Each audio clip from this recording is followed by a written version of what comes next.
So everybody has the subtitles arranged? Any subtitles needed? Otherwise, we have to go back. No, okay. I don't see any hands going, so. Well, awesome. Like he said, we're talking about hyper-personalization, and I don't know whether we intrigued you here because of dogs, or because of talking about dogs, photos of dogs, et cetera, but I'm glad you're here nonetheless. Um, I am Gianna Flavetta. I work at Klaviyo. I care a lot about integrations, strategy, and development, but especially about our Shopware integration, which has seen incredible improvements over the last year due to the hard work from Klaviyo and H1, which is why I get to present with you. Oh, thank you very much. That was a compliment. Did you hear that? But I'm here instead of the people from WOOOF Hellopets who couldn't come here, so you have to do it with me. I'm co-founder of H1. We are a Shopware agency. We do integrations like the one with Klaviyo. We're also a premium extension partner, and WOOOF Hellopets is one of our clients. Fabulous. So let's start with an easy question to make sure you all are awake. Raise your hand if you have a dog. Oh, a lot of hands. Keep your hand in the air if you wouldn't mind me asking you a couple questions about your dog. Oh, we dropped a little bit, not too bad. Or we got you in the front. What's your dog's name? Logan. Logan. And what kind of dog is Logan? He's a larger, so greyhound. Greyhound mix. How old is Logan? 7. Oh, baby, not so baby. And what does Logan like to do specifically? Is he more energetic or more of a couch potato? He's actually both. So he will go to the park and chase all the squirrels, and then he'll sleep for 18 hours. So Logan is a little bit of both. Loves to chase squirrels and also loves to cuddle. We love that for Logan. We'll keep all of this in mind as we talk about hyper-personalization. So this is my dog. This is Bachi. You can see that last week was her birthday. By some accounts, I don't subscribe to it, but Logan and Bachi would be considered senior dogs, which breaks my little heart.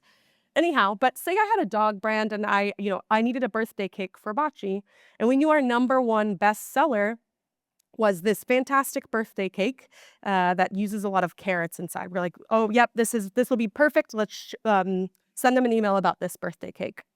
But the trouble is, if you learned more about Bachi, you'd know she's a girl. She's about 25 kilos, but she hates carrots. No dog hates carrots, but Bachi hates carrots. So to send her a carrot cake would be the worst for her birthday. So yeah, I'll turn it over to you to talk a little bit more. Well, that's very interesting information. I'm starting to feel rich because you get all that data, and now with that data, we can play. Who plays with it? It's called Hellopets. That's a company. They have 3 brands. One of them is Your Dog. That's a breed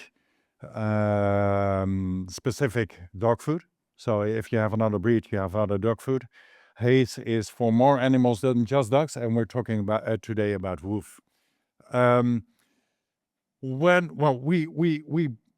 We built WOOOF, and we had a good web shop, and we had quite some turnover. But then you want to grow, and if you want to grow, you want to be smart. And we started to think, who really decides what kind of dog food is bought? Well, in the end, it's the dog who eats the food or not.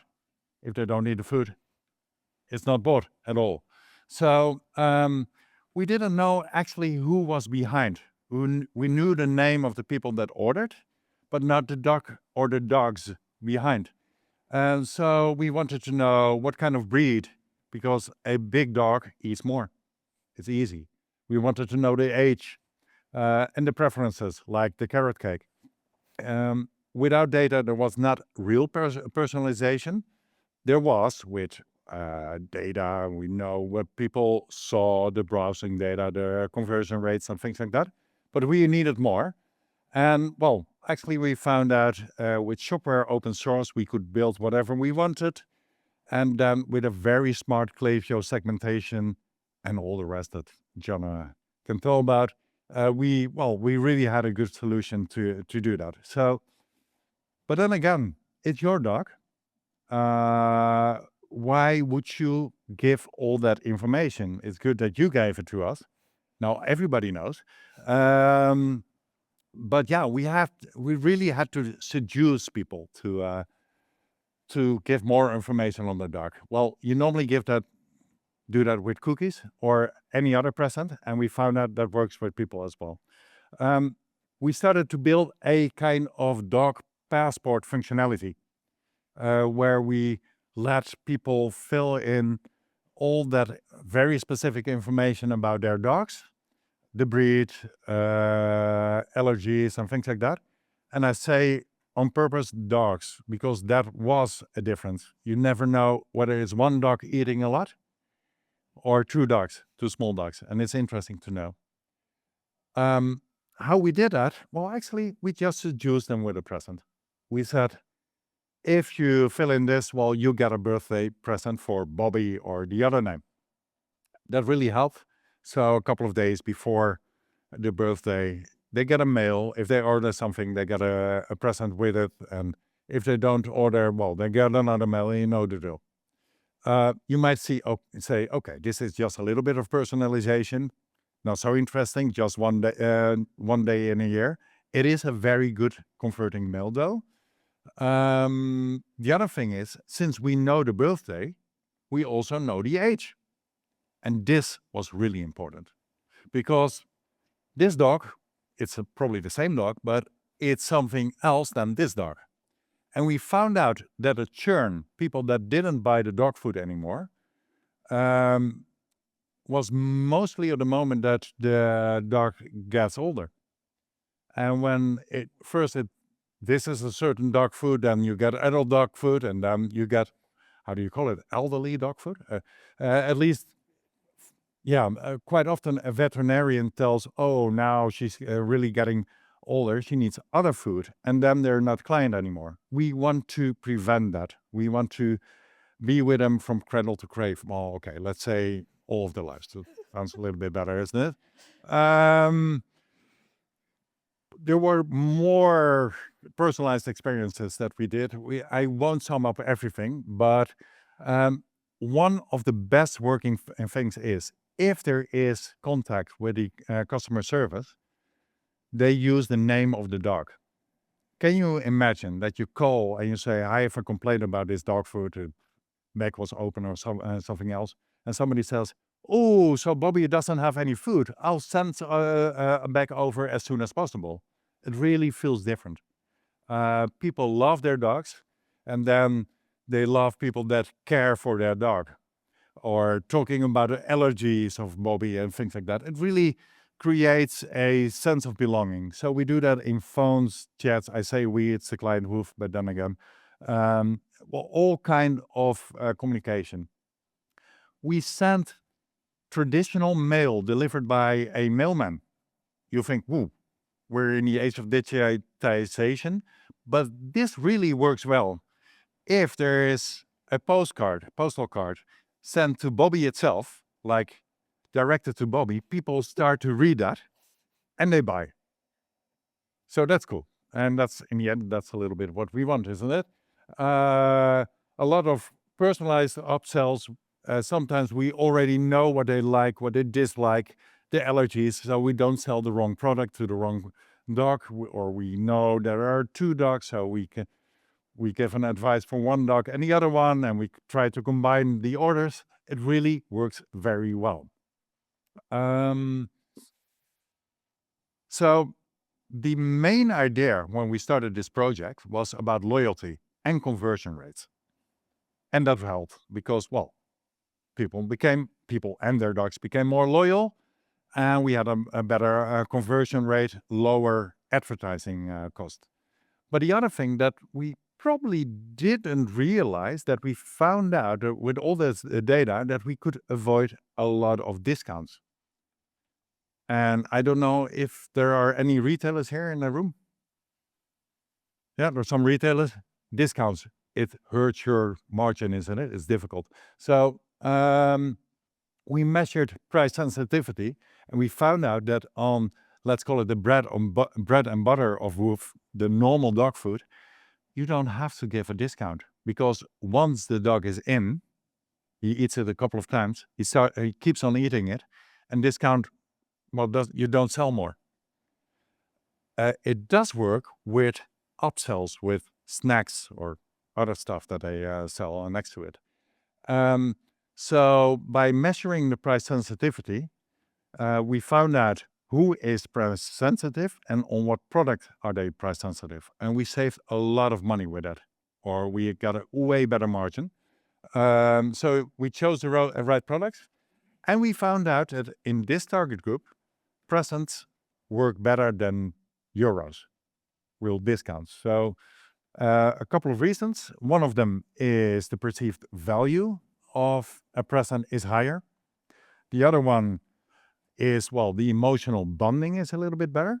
So really think, oh, I got a present from this very nice company, and they even know the name of my dog.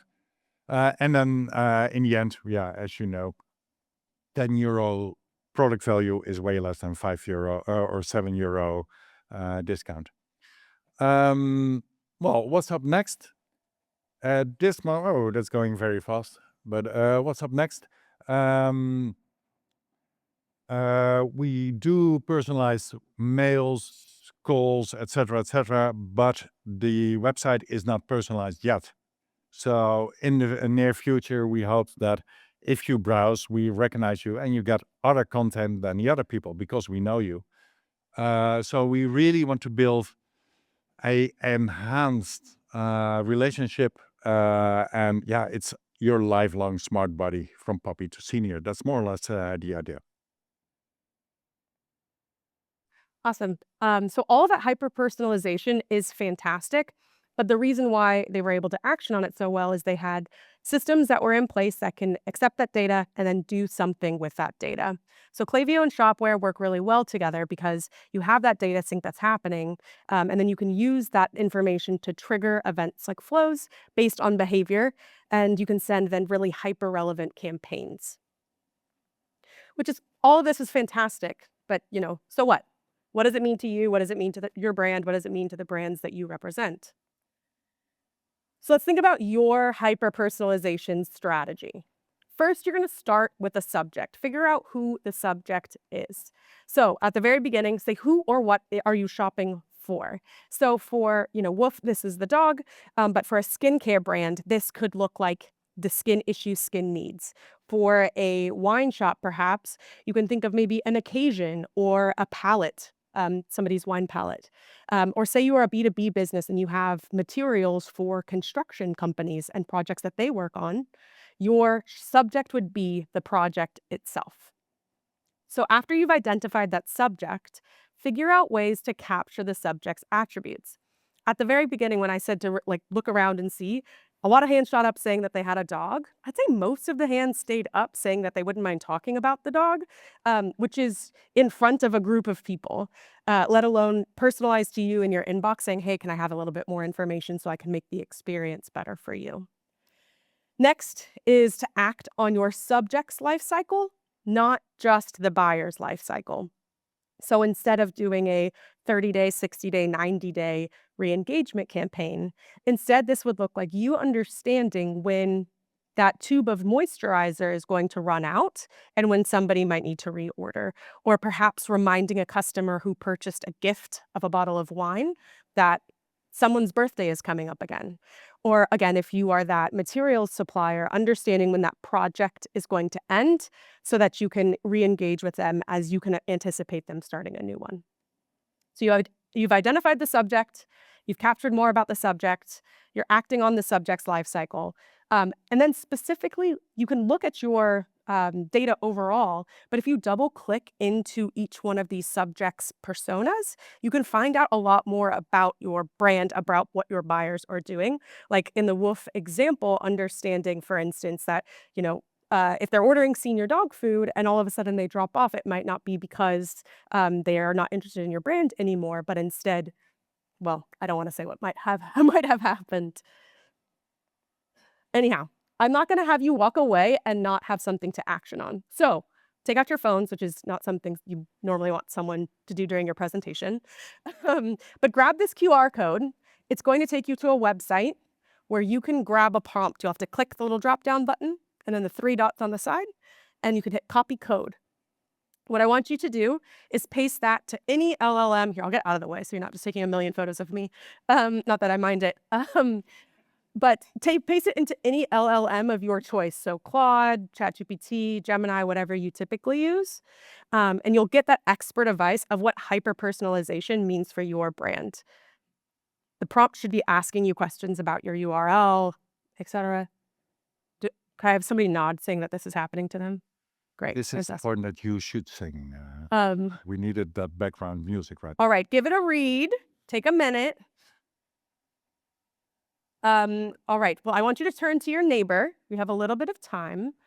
Say, howdy, Ikaisa, and then say your name. And then chat about that one thing, one idea you can implement tomorrow that it pops up with. I'll go back, and we'll let you sit for a couple minutes looking at these options for your brand, and we'll come back and chat in a minute. Do your best.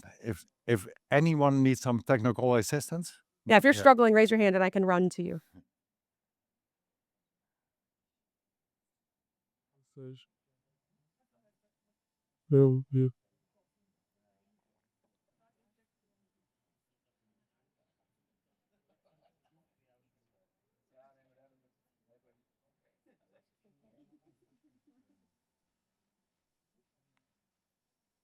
does it work out? Any advice already? All right, this might be a little bit harder to get a volunteer. Would anybody like to raise their hand and say something surprising that they learned from this tool?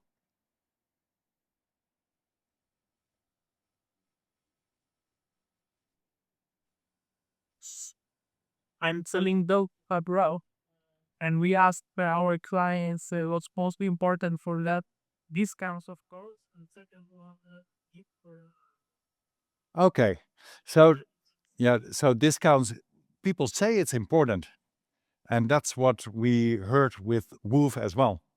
But then we saw the behavior of people buying food, and if it's just the basic food, if there was a discount or not, they would buy or not during the normal stages. If it's a big dog, they buy faster. It's an 80-kilo bag. They were responding to discounts on snacks and things like that. So that was, at least with the target group of WOOOF, the case. Although sometimes customers say, well, this is important for me because I want a discount. The real behavior can be a little bit different. Which is why it's important to look at that cohort analysis to understand what the actual behavior is, rather than generalizing to a broader group. Sorry? Which is great. I just want to ask different when you run D2C and different when you run D2C when different shops sell the same product. Exactly. Yeah, that's a big thing. Yeah, I don't know if everybody heard that. WOOOF is a D2C brand. So there's no, yes, there are competitors, but not with the same brand. If you sell exactly the same brand as your neighbor, then discounts might be way more important. That's true. Does anybody else want to share something they might have learned from the prompt itself? From the prompt, did you get any advice from the prompt? Did it work? Did it work? Yeah. Go ahead. Yeah, I don't know. So one of our customers is a tobacco brand, a large reseller of tobacco products. And one of the biggest challenges we have as a partner agency is no discounts whatsoever. We are not allowed to give out any discounts in this case. And the prompt is right, and it's something that we are trying to work on. Usually, if you are a smoker, and Cody, I'm not, you get through, say, a pack of cigarettes in a regular interval, and it recommends correctly that, hey, maybe it would be nice if you remind them that their pack is about to run out or whatever they're smoking. And this is, by the way, what you usually order, and we have like a combo deal with some accessory products or something. Might this be a fit for you? And that's really something that we're currently working on. So that's pretty accurate. It's fabulous. The example was a tobacco brand who you can't put discounts on tobacco, but the prompt recommended to have a regular cadence saying, hey, you're almost out of your pack, but here's a combo you can deal with other smoking accessories. That's great.